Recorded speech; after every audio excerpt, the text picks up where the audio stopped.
Hola, ¿cómo están todos? Espero que muy bien. Bueno, una vez más desde esta habitación de la Pasión Verdolaga, en la que quiero contarles nuevas historias. Ahora que tengo la posibilidad de tener un monitoreo, es decir, que estoy viendo lo que hay detrás de mí y me estoy viendo a mí mismo en una pantalla mientras hablo, vengo a caer en cuenta que hay un montón de cosas rojas por acá. Algunos en los comentarios me dicen que es todo eso rojo. Como ya les he contado en otras historias, son algunas prendas de indumentaria que en algún momento usamos rojas y que lastimosamente por tener el escudo de Nacional las vamos a tener que aceptar como parte de nuestra historia, en el caso de este uso de Raúl Navarro y en el caso de este uso de René. Bueno, ahora vamos a lo que vinimos. Hoy les quiero hablar de los 9, 10, 11, 12 jugadores que más resistimos o que yo más resistí y que más me taparon o nos taparon la boca, demostrando que son grandes jugadores y que tuvieron la capacidad, los pantalones, el carácter y sobre todo el talento para jugar en Atlético Nacional. Equipo en el que hay una presión inmensa para que los que lleguen sean capaces de responder a esa expectativa que viene de la grandeza y de la historia de Atlético Nacional. Entonces voy a empezar con un jugador. Este orden y esta jerarquía no tiene ninguna característica en especial, únicamente que viene desde el más antiguo hasta hoy, y se los voy a contar porque además deja como enseñanza una vez más la paciencia que tendríamos que tener nosotros con algunos jugadores, intentando comprender que hay momentos para que se adapten y para que alcancen a demostrar su talento y el por qué fueron elegidos para venir a Nacional. Bueno, el primero de ellos se llama Omar Franco. Omar Franco es un arquero bogotano que llegó a Nacional en el 91.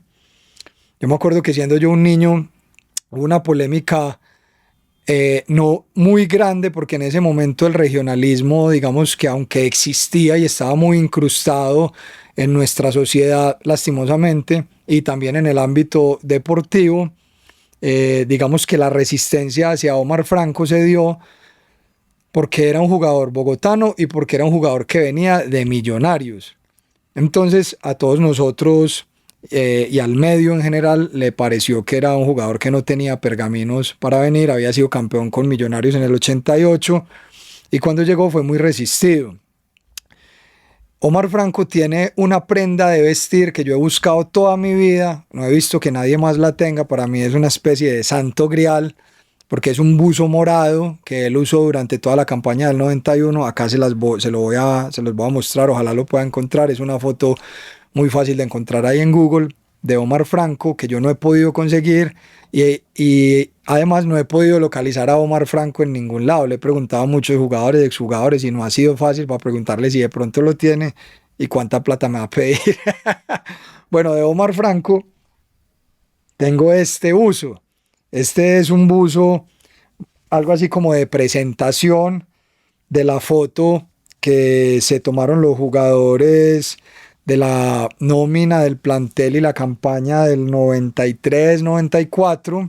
Este buzo lo usó Omar Franco, se los voy a mostrar acá.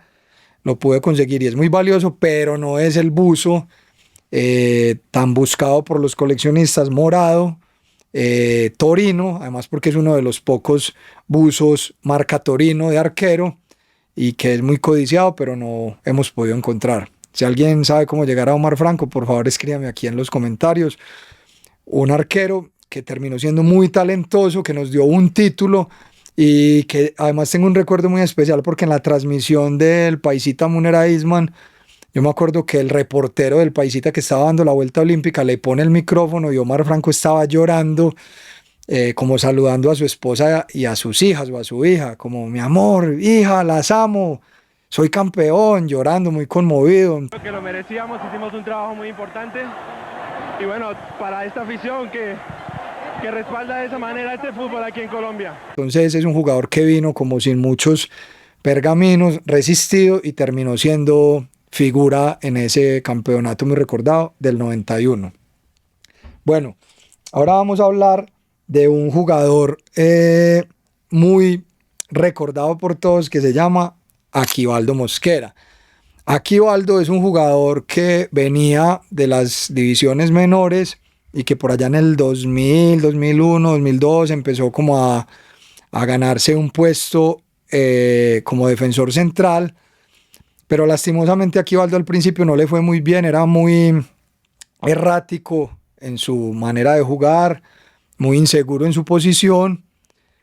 Si no me equivoco, nosotros somos eliminados por Cienciano de Cusco de Perú de una Copa Suramericana por un partido que perdimos en Medellín por un error individual de Aquivaldo, y entonces me acuerdo que de ahí surgió un injusto sobrenombre de Aguinaldo Mosquera, que digamos que lo satanizó mucho, y que la gente se metió mucho con él, incluyéndonos a nosotros, que una vez más debo decirlo, muchas veces hemos sido muy ligeros en algunos juicios a algunos jugadores. Yo me acuerdo que por esos días la oficina de Nacional quedaba en el Parque del Pinocho, ahí en el sector Estadio Laureles, Florida Nueva más o menos. Y yo me acuerdo que yo un día estaba por ahí porque nos manteníamos por ahí como cerca de la sede, haciendo nada, esperando ahí en la esquina, nada, ahí vagando. Y me acuerdo que aparece Aquivaldo, grandote, musculoso, y me dice: hey Felipe, yo quiero hablar con vos. Entonces yo, no fue la única vez que creí que algún jugador me quería confrontar por alguna cosa que yo hubiera dicho o hecho. Entonces, bueno, la gran verdad es que yo tampoco nunca he sido temeroso para ese tipo de situaciones, y yo fui y le dije: sí, Aquivaldo, contame qué querés, qué necesitas. Pero sinceramente él es una persona muy noble, y me acuerdo que inmediatamente pude detectar que no se trataba de ninguna confrontación individual, pero me dijo unas palabras que nunca olvidaré, y fue: Felipe, yo soy un pelado joven, yo tengo algunos problemas familiares, yo quiero salir adelante, yo voy a ser campeón, yo voy a jugar en el fútbol internacional. Denme la oportunidad, ténganme un poco más de paciencia y yo les voy a demostrar. Y yo me acuerdo que yo le dije: Aquivaldo, no más. Le di la mano, y no sé si a partir de ahí o de que además fue consiguiendo un rendimiento deportivo sobresaliente, hizo una muy buena campaña en el 2004, pero que desembocó en una campaña que lo posibilitó ser campeón con Nacional en el 2005, y que después se pudiera ir para el fútbol mexicano, si no me equivoco, donde fue una figura muy importante, y gracias a la cual hoy tiene una vida, entiendo, muy resuelta, en compañía de su familia. Entonces, Aquivaldo es un jugador que yo recuerdo muchísimo, le dimos muy duro, pero terminó callándonos la boca, como muchas veces ha ocurrido. De Aquivaldo tengo esta camiseta que él me regaló. Esta es una camiseta muy especial porque es del 2005, pero tiene la tipografía del 2004. Fíjense que las camisetas del 2005 tenían el número, pero con un borde blanco externo. Y esta camiseta tiene el mismo número de las camisetas del 2004, pero es del 2005.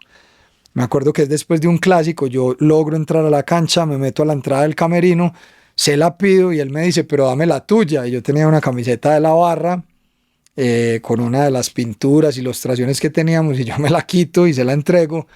También fue bacano recordar que él quiso llevarse una camiseta de la Barra sudada por un hincha, y a cambio me entregó la suya sudada.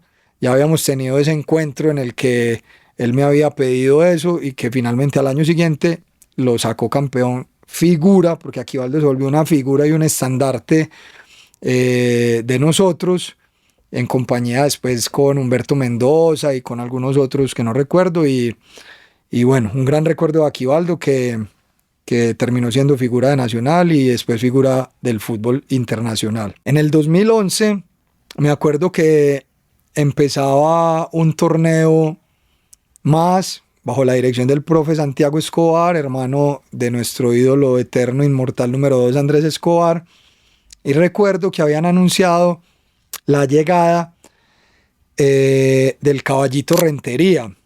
Rentería, si mal no me equivoco, hermano o primo de Watson Rentería, un jugador que fue mucho más figura, había llegado, pero el problema es que Rentería en uno de los últimos partidos del 2010 jugando con el Huila nos hace un gol. Ojalá mi amigo Tomás, que me produce estos videos y que es muy bueno buscando, sea capaz de encontrar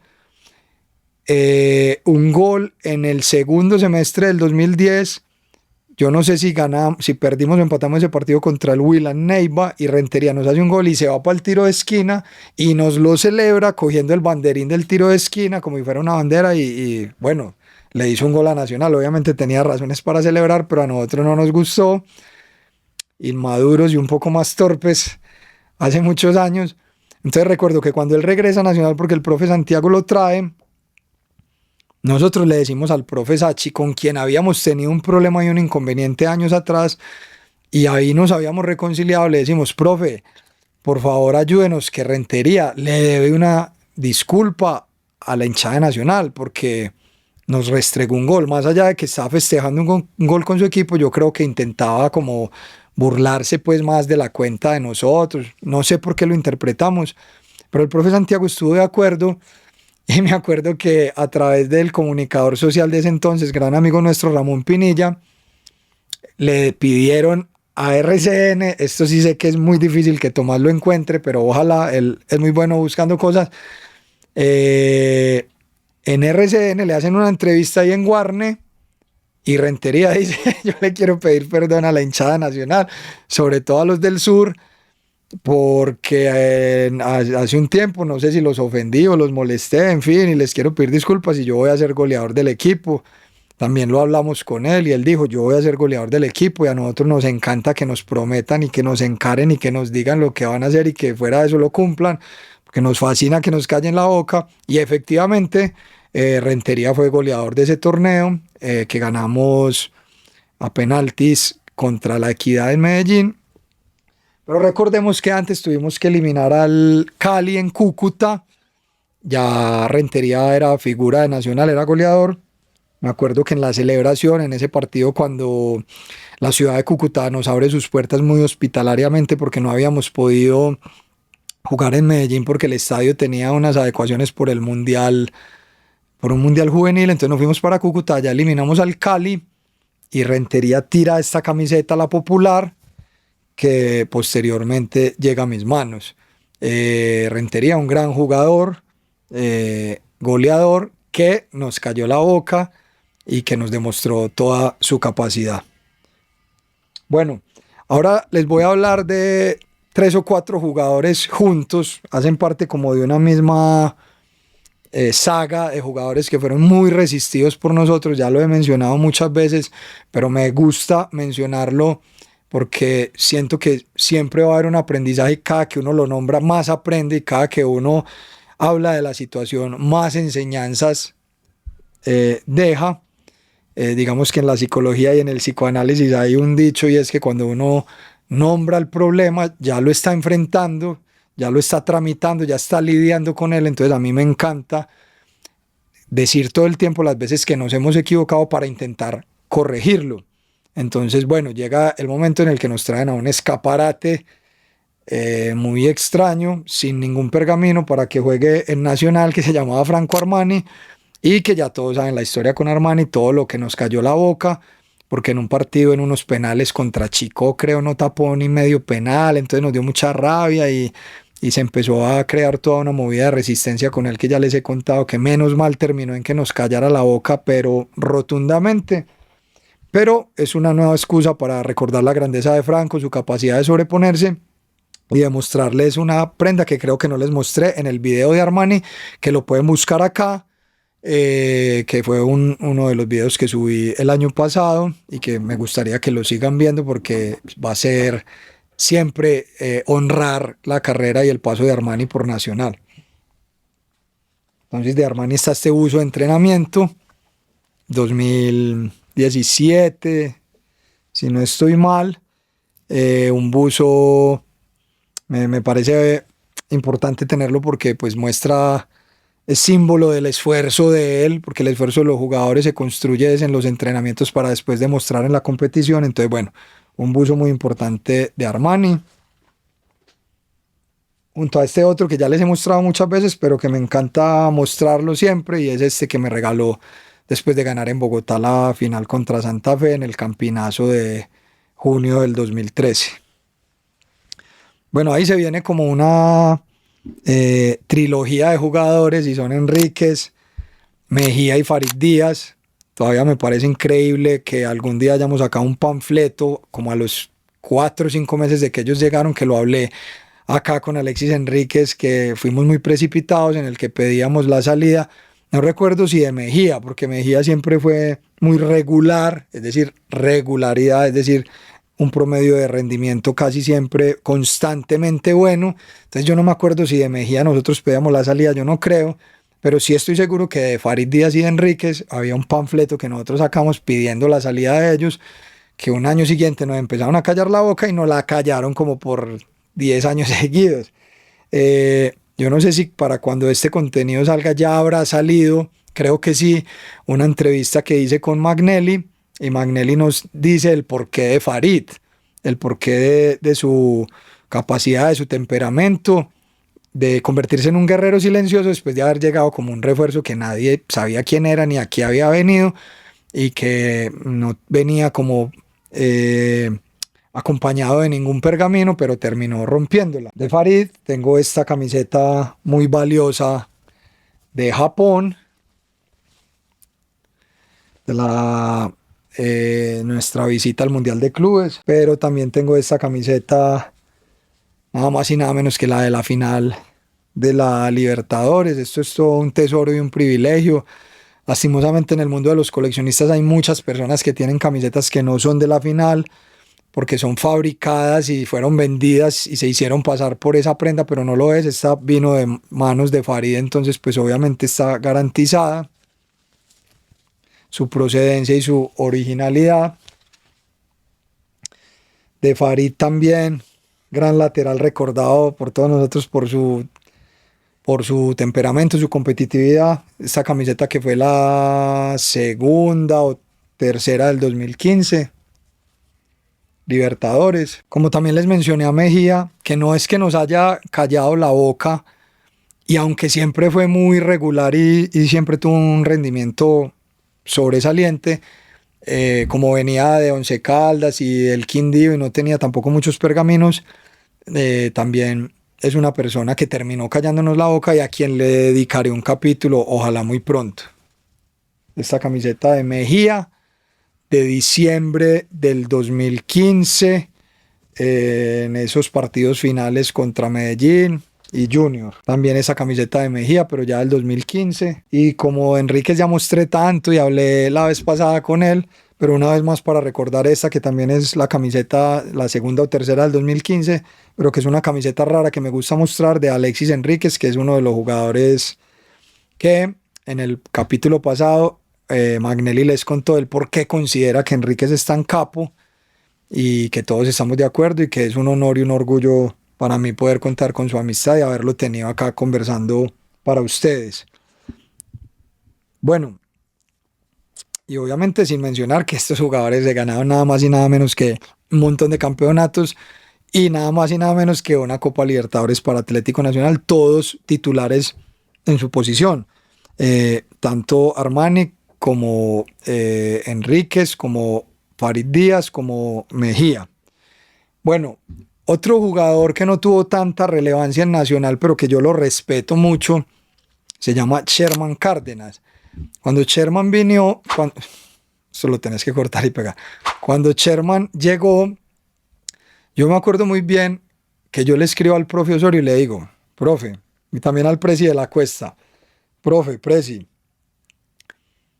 mientras Medellín se está trayendo al 10 titular de Junior, que creo que era Giovanni Hernández, nosotros nos estamos trayendo al 10 suplente de Junior, que es Sherman Cárdenas.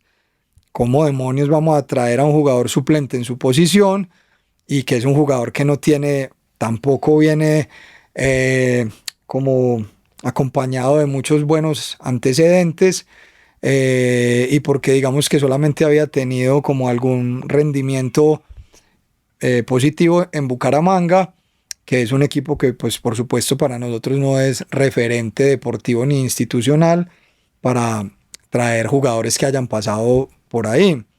Entonces me acuerdo muy bien que nosotros resistimos mucho esa llegada, y me acuerdo que nosotros le pedimos la posibilidad al capitán de ese momento, que yo no me acuerdo quién era, no, a Víctor Marulanda creo, que nos permitiera hablar con Sherman. Y entonces lo peor de todo es que cuando hablamos con Sherman en el hotel Belfort del Poblado, era un jugador pero muy callado, muy callado. Entonces a mí me daba como un poco de desespero que no fuera capaz como de, tal vez como lo hizo Aquivaldo, como lo hizo Rentería. En otro momento Enríquez, como decir, tranquilos que yo vine a demostrar, sino que simplemente era callado. Entonces, Sherman, ¿cómo te sentís? ¿Te comprometes pues a que lo vas a dar todo acá? Mira que estás en Nacional. Sí, sí, sí, pero no decía nada más, entonces nosotros nos ofuscábamos. Pero bueno, yo me acuerdo que finalmente, y también le dije, hey Sherman, es que en tu Twitter y en tus redes sociales todavía dice que vos sos jugador de Junior o exjugador de Bucaramanga. Quita eso y pone pues que ya jugás en Nacional, hermano, para que de una vez empeces a ser consciente de dónde estás. Bueno, sí señor. El caso es que yo me acuerdo que el primer partido, si no me equivoco, Sherman, que es gran amigo y me sigue en redes sociales y me comenta y hemos dialogado muchas veces de ahí en adelante porque nos hicimos buenos amigos. Yo me acuerdo que Sherman, si no me equivoco, el primer partido que juega es un amistoso del 2013 de una copa que Nacional juega contra un equipo español. La copa yo no sé qué, yo no sé si era el Sevilla o quién de España, no me acuerdo muy bien. Yo me acuerdo que Sherman coge la pelota e inmediatamente pues recepciona y conduce, y yo no me acuerdo si incluso dispara al arco, pero con una técnica impresionante como la que él tiene, y yo inmediatamente dije, uy, este pelado juega muy bien y nos va a demostrar. Y bueno, aunque no terminó siendo ídolo, fue partícipe de varios títulos, incluso creo que él fue parte después cuando volvió del plantel inicial que ganó la Libertadores, pero que no terminó siendo figura, sino que estuvo ahí y por algún motivo se diluyó, que ya no recuerdo. Sherman Cárdenas, una gran persona, un jugadorazo, y bueno, entre otras cosas, nos salvó la vida cuando al último minuto de algún partido el profe Osorio la metió y el profe ya iba para afuera. Y gracias a ese gol el profe siguió y no me acuerdo a quién eliminamos. Sé que aquí Tomás va a encontrar esa jugada con exactitud. Bueno, un saludo para Sherman si me está viendo, porque demostró que es un buen jugador, aunque haya gente que no lo considere valioso. A mí me cayó la boca y a muchos de nosotros. Bueno, por esos mismos días llegó, bueno, no, perdón, les tengo que mostrar una camiseta de Sherman, que es esta camiseta de Sherman. Hay una particularidad y es que Sherman ni siquiera tenía un tallaje para él. Si no me equivoco, el tallaje de él era camisetas grandes pero reducidas, porque no había un tallaje por su cuerpo pequeño pues y reducido. Entonces a él le tocaba como hacer su propia talla fabricada de una talla más grande. Esta camiseta del 2013, la segunda, tercera camiseta de ese año, de un jugador que, como he dicho, nos salvó y nos demostró de qué estaba hecho. Bueno, hay un jugador más y es precisamente de ese año y se llama Luis Fernando Mosquera. Luis Fernando Mosquera venía del Medellín. De hecho, fue en el 2012, si no me equivoco, bueno, 2012, 2013, no me acuerdo. Sé que acá mucha gente que me enseña y me corrige y yo aprendo, me lo va a corregir, les agradezco. Cuando Mosquera llegó, Mosquera llegaba del Medellín. Entonces pues obviamente nosotros siempre hemos resistido lo que venga de nuestros rivales. Y acá que me pongo a pensar, nosotros tenemos que ser un poco más inteligentes porque donde hubiéramos rechazado a Bocanegra, que creo que lo rechazamos, pero no lo incluí acá por este motivo, o a muchos otros jugadores que vienen, hay que recibirlos porque si sirven, nos tenemos que olvidar de su historia pasada, excepto que haya una bronca, una rivalidad o alguna rencilla muy difícil de olvidar. Y qué bueno en este aprendizaje como barristas eliminar todo ese tipo de cosas cuando lo que hay que hacer es disfrutar del fútbol en familia y apasionados y únicamente pensar en el equipo. Entonces me acuerdo que llega Luis Fernando Mosquera, yo me acuerdo que un día están entrenando en el estadio, yo me siento ahí como a conversarle, nosotros pues en el Obelisco toda la vida, el Verde está entrenando en el estadio, vamos, entonces nos metíamos, muchachos, bien, cuando mira Mosquera, cógelo, entonces voy y me le siento, un jugador también muy serio, más bien muy tímido, entonces ahí yo le digo, hey, Luis Fernando, ¿todo bien? ¿Cómo va todo? Ah, bien, ¿y usted? Bien, bien, hermano. Parce, bueno, ¿y qué? ¿Cómo te sentís? ¿Cómo la ves? Porque es que ya estás en Nacional y no en Medellín. No, eso lo tengo claro, no, tranquilo que yo voy a demostrar lo que yo soy. Y yo me acuerdo que llega un periodista y lo quiere interrumpir a hacerle una entrevista, pues como a tomarle una declaración. Y me acuerdo muy bien que Mosquera, que era callado pero era bravo, le dijo, hey, estoy ocupado acá con el pelado. Listo, pues por favor no me interrumpas. Entonces fue bacano porque yo dije, bueno, este mantiene el temperamento de decirle a una persona que no lo interrumpa, pero también tiene como la capacidad de darle un poco de importancia a nuestra charla.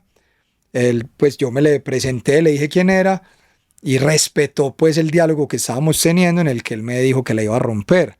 Ya después, yo no sé si ustedes dimensionan el jugadorazo que fue Luis Fernando Mosquera al Mosco, un jugador con un cambio de ritmo impresionante, un jugador muy técnico, un jugadorazo, en pocas palabras, que fue el autor del segundo gol en Bogotá, en el Campinazo. El profe Osorio lo mete, él resuelve, se acaba el partido, campeones.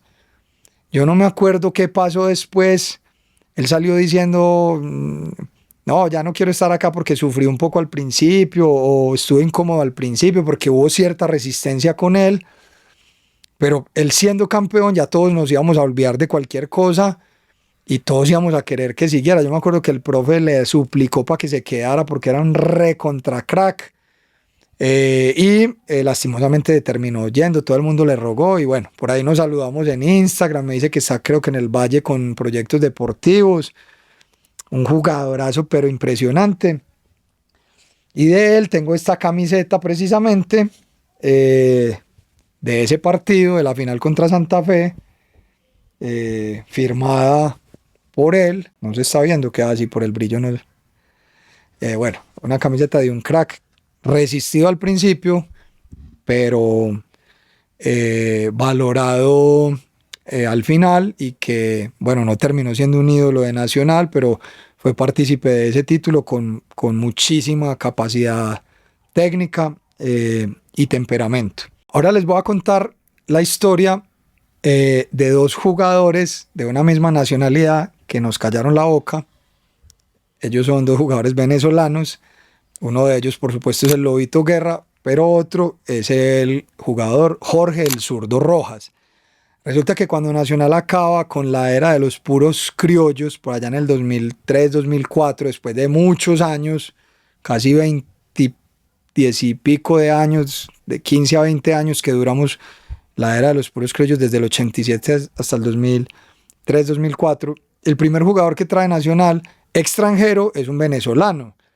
Entonces pues nosotros, impacientes y muchas veces arrogantes, pues decíamos cómo van a traer a un venezolano siendo el primer extranjero que vuelve desde el 86, cuando nosotros tuvimos extranjeros como el Bocha Santín, como el Tata Brown, mundialista, campeón del mundo con Argentina, como Zapuca, como un montón de argentinos de ahí para atrás, ya de otra generación que no es la mía, la Chancha Fernández, Tito Manuel Gómez, Osvaldo Marcial Palavecino. Sube el día. ¿Cómo después de eso y después de 20 años van a traer a un venezolano?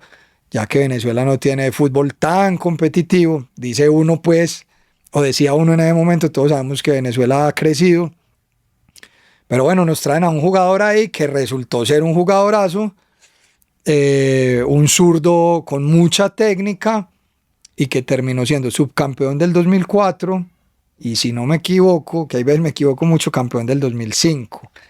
Esta camiseta del zurdo Rojas en el año 2004, muy valiosa, y él es uno de los venezolanos que nadie da un peso por él y terminó siendo un jugadorazo. Después vino otro que se llamaba José Manuel Rey, también muy resistido, pero ese sí no terminó por demostrar mucho por la razón que sea. Y entonces, años después, viene el Lobito Guerra, crack de cracks, persona de persona, jugadorazo, ser humano, que termina también demostrándonos de qué estaba hecho. Yo he vivido en una zona de la ciudad donde muchos jugadores de Nacional han vivido y viven, y me acuerdo que estoy yo por ahí comprándome una gaseosa y me encuentro a Pompilio Páez, asistente técnico del profe Osorio. Nunca me cansaré de contar anécdotas del profe Osorio, que a la única persona que no llama por su nombre, porque si ustedes se fijan, el profe Osorio siempre dice Alexis, Juan Carlos, Magnelli, a todos los llama por su nombre, Franco, pero al único que no llama por su nombre y no por su apellido es a Pompilio. Por ese nombre tan pelle, entonces a Pompilio siempre le decía Páez. Qué chimba el profesorio. Entonces un día me encontré a Páez, porque el nombre de Pompilio es hasta muy gracioso para pronunciarlo. Entonces me encuentro yo a Pompilio y yo, hey, profe, ni hombre. Profe, pero usted, ¿de dónde sacaron a ese venezolano? Y lo charro es que a Lobito Guerra era Pompilio el que lo había descubierto, pero Pompilio no lo reconoce. Ah, no, el profe Osorio. Y yo, bueno, si el profe Osorio lo pidió, entonces hay que aceptarlo, pero no, porque nosotros, repito una vez más, radicales, obtusos, arrogantes y apresurados para cometer el peor error de la vida, que es juzgar, no le dábamos un peso por el Lobito, que inmediatamente demostró, bueno, o por lo menos en 6 meses, y después fue lo que terminó siendo, que ustedes ya saben. En el video pasado con Enrique les conté una gran historia de cómo Enrique le tocó parar de un puesto de un avión de primera clase a Neco Martínez, porque ahí era el Lobito, y Neco no quería, y el Lobito era por allá, no, yo no quiero problemas, déjenlo ahí, por favor, no pasa nada. Pues como con esa nobleza y esa humildad para decir, yo me quedo acá. Y Enríquez, preocupado por todo, pero sobre todo por el descanso y la comodidad de sus compañeros, diciéndole, no, es que vos tenés que estar acá para que llegues descansado, porque sos titular. Entonces, bueno, el Lobito Guerra, con quien también tuve una charla en el canal de YouTube de Los del Sur, que los invito a verlo, una charla muy, muy emotiva, muy valiosa, donde él cuenta un montón de recuerdos importantes en su carrera por Nacional, para que la vean. Y bueno, un jugadorazo el Lobito, de quien tengo esta camiseta, tengo muchas otras de la selección Venezuela, de Nacional, pero esta es importante porque cuando el Lobito usaba el 26, en esta camiseta, la segunda o tercera de ese año, precisamente, de ese 2014, precisamente nadie daba un peso por él, y fue más adelante donde ya se puso las pilas y nos demostró lo que era. Un gran abrazo a mi amigo el Lobito Guerra, que creo que está entre Venezuela y entre Miami. Lo mejor siempre para vos y tu familia, Lobito. Bueno, el último es nada más y nada menos que el profe Juárez. Cuando el profe Juárez llega, nosotros no lo podíamos creer. Sin embargo, el aprendizaje sí nos dio para decir, no lo podemos creer, no sabemos quién es, pero pues esperemos que rinda y que nos demuestre. Nunca ha dirigido, viene del fútbol de Bélgica, pero pues creamos en el proceso, en una nueva postura dirigencial encabezada por los propietarios y por el presidente, que lo ha hecho muy bien, y le han salido todas. Y yo le doy una única explicación, y es la combinación entre ser hincha de Nacional y ser una persona del mundo ejecutivo y administrativo, pero muy hincha de Nacional. Entonces ese matrimonio, esa conjunción, que es la misma que nos hace decir juntos como antes, es la que nos hace científicamente estar por estos días contentos, satisfechos y felices por lo que hemos logrado, por esa nueva unión entre todos. Entonces, cuando nos anuncian al profe Juárez, no lo podíamos creer, pero guardamos silencio porque el aprendizaje llegó, de toda la narración que les he hecho, el aprendizaje llegó. Todo fue un poco peor cuando el profe en las ruedas de prensa empezaba a hablar con un acento que a los latinoamericanos no mexicanos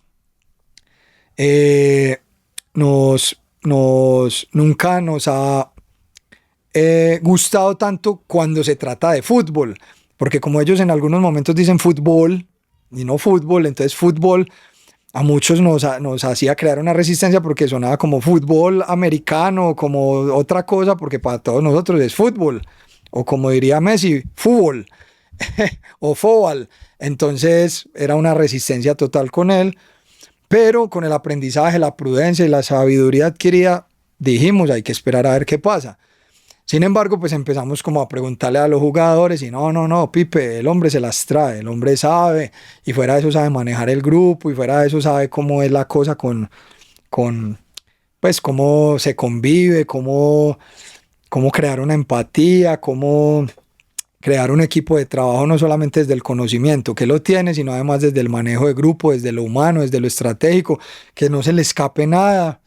Y pues dicho y hecho, aunque no tenía experiencia, pero sí conocimiento más todo eso, pues miren lo que terminó ocurriendo, ganando 2 títulos de manera contundente, sin ningún tipo de reproche, pero además con el condimento de mostrarse apasionado, de mostrarse humano, de mostrarse par a los jugadores y a los hinchas, humano, que se equivoca, que tal vez dice una cosa que puede que no sea, o haga otra que no sea, pero que finalmente eso lo pone a la misma altura de los mortales hinchas común y corriente como nosotros. Entonces, todo mi reconocimiento para el profe Juárez, que un día cualquiera me dice que quiere conocerme y que quiere conocer mi museo por un vecino, amigo en común. He sido muy de buenas en esas cosas, entonces el profe viene y me regala este uso muy, muy importante para mí, con las iniciales de Efraín Juárez. Esto es algo que voy a conservar siempre con mucho cariño porque yo lo resistía mucho y calladito me tocó tragarme la inconformidad de que hubiese llegado, pero que después con la opinión de los jugadores y lo que él iba demostrando, pues terminó por demostrar, valga la redundancia, a todo el mundo para qué vino y lo que fue capaz de hacer. Que entre otras cosas es un reconocimiento a los dueños que decidieron creer en él como nadie en el mundo, con mucha inteligencia y con mucha estrategia, además que lo tenían muy analizado, y que tenían un conocimiento más profundo de él y de lo que era capaz de hacer, y efectivamente les dio resultado. Lastimosamente pues el profe se fue porque no tuvo la paciencia y la calma y la tranquilidad para entender que lo que estaba ocurriendo era únicamente un asunto que lo podía afectar en su capacidad de dar el visto bueno sobre ciertas cosas, pero que hay jugadores que no es necesario que el técnico dé el visto bueno necesariamente porque son indiscutibles en Nacional, como es el caso de Mateus, que estoy seguro que el profe no se oponía al jugador, sino que simplemente a que no lo habrán consultado según él. Tuve la posibilidad de decirle, profe, hay que buscar la manera que te quedes, por favor, anda a decir que obviamente te equivocaste en tu manera de intentar imponer como tu posición, pero que te querés quedar, ojalá no te vayas. Y bueno, no fue posible porque también entiendo que de parte de Nacional hay una postura institucional de hacer respetar las decisiones que se toman, que de alguna manera tienen un lugar desde donde provienen, con una planeación del por qué y cómo se hacen, y que no necesariamente involucran el criterio del técnico, y que el mismo profe Juárez lo había reconocido en una rueda de prensa, pero que después cambió de opinión. Y bueno, y lastimosamente pues ocurrió lo que ocurrió, que todos lamentamos, y que bueno, nos ubica ahora en un nuevo mandato dirigencial del técnico argentino Gandolfi, que ojalá le vaya muy bien. El hecho es que al profe Juárez todo mi agradecimiento y mi reconocimiento, me tapó la boca a mí una vez más y a muchos otros, y pues únicamente el pensamiento hipotético de qué hubiera pasado si el profe hubiera tenido un poco más de tranquilidad en esa decisión, no precipitarse y simplemente aceptar cómo se estaba conformando la plantilla actual. Todo mi reconocimiento para el profe Juárez, que me cayó la boca y que demostró una vez más que uno no puede juzgar y que no importa tanto la experiencia si hay conocimiento y manejo de grupo, es decir, humanidad, intuición de por medio. Bueno, espero que les haya gustado esta narración de unos 9, 10, 11 jugadores, incluyendo un técnico, que pasaron por Nacional callándonos la boca a todos, unos más que otros, unos logrando más cosas que otros, pero habiendo llegado sin ningún pergamino y sin nada que los acreditara para triunfar en Nacional, pero que finalmente lo hicieron.